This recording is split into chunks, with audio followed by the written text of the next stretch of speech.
Oh, they've already come for Washington. The woke left has come for Mount Rushmore. They are finding so many of the heroes of America's past, Teddy Roosevelt, unacceptable, not woke enough. But it was really only a matter of time, given the way that this was also affecting the culture, that they would come for even fictional characters. Or they'd come for entertainment that was not woke enough. You've had this series of people in the last couple of weeks who work on the entertainment side who voice cartoon characters of the other gender, which I would think that wouldn't that be, I mean, can't the character identify, whatever, who knows, but that's not okay. Can't voice a cartoon character of another race. That's not okay. No more Cops, the show on TV. No more live PD on TV. That's also unacceptable. So where else is the woke mob going to turn its attention and its urge for cancellation? Well, guess what?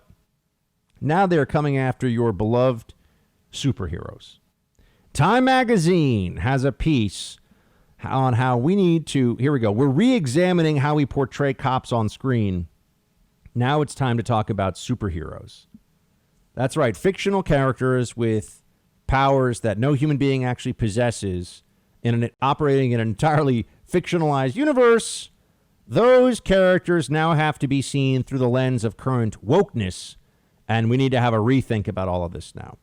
Largely because cops, they call it cops with capes, the cops with capes phenomenon, that superheroes are people who step in as super cops when the police themselves fail.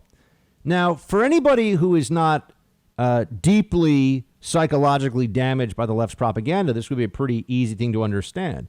Yeah, in Gotham, for example, with Batman, the reason you need Batman is because the cops aren't able to deal with the overwhelming number of bad guys all throughout the city. Remember, the fictional city.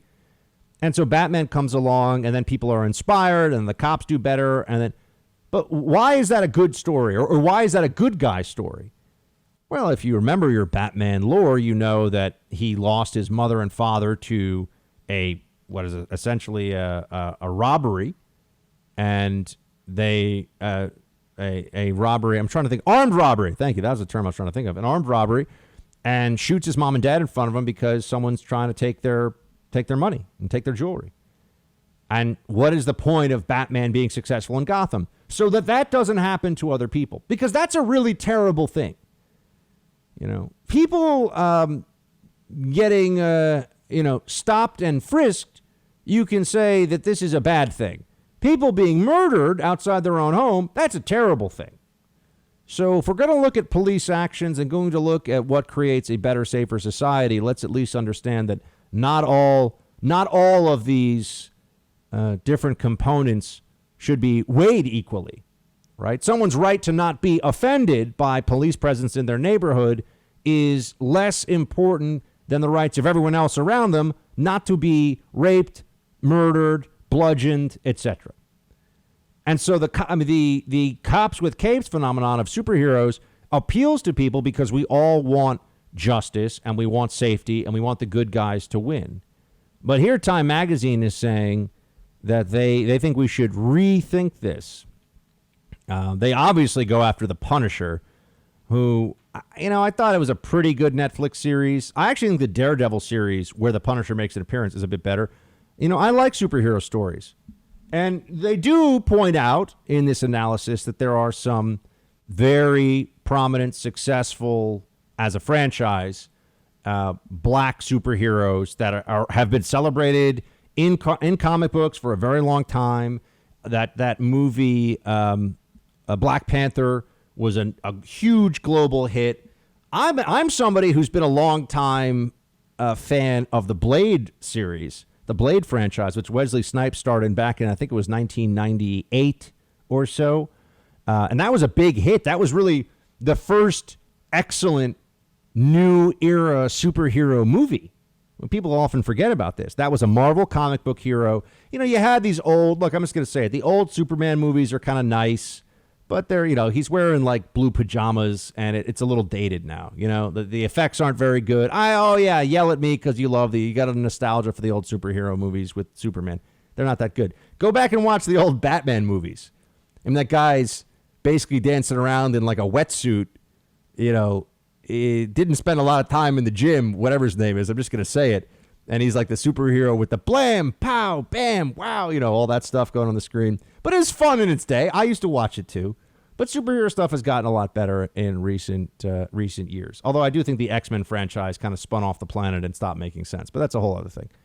So now even superheroes, though, are a problem. And it's not that I don't think we can have this kind of cultural debate and discussion. It's the why they're problematic. It's the connection between superhero as super cops in the public mind that is bothersome to the woke left now. And then they obviously also get into the who are the bad guys. But I'm going to just say this.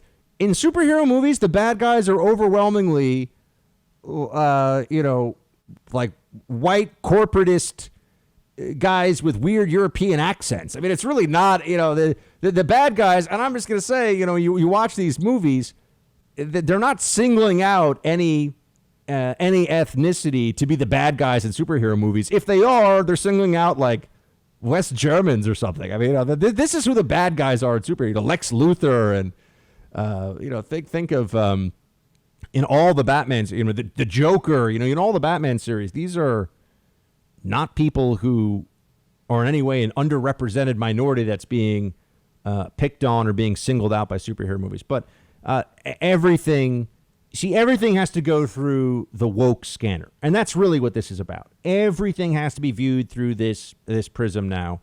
No one is allowed to escape it. People will be excused, right? If you're on team left wing, if you're on team Democrat and you're important, you just need to bend the knee and you'll be forgiven. But if you're a conservative, you're finished. Hey, Team Buck, thank you so much for watching The First on YouTube. If you like this video, please click that little thumbs up button so then it will log as liked. And also, if you want to see more great content from The First, please click subscribe.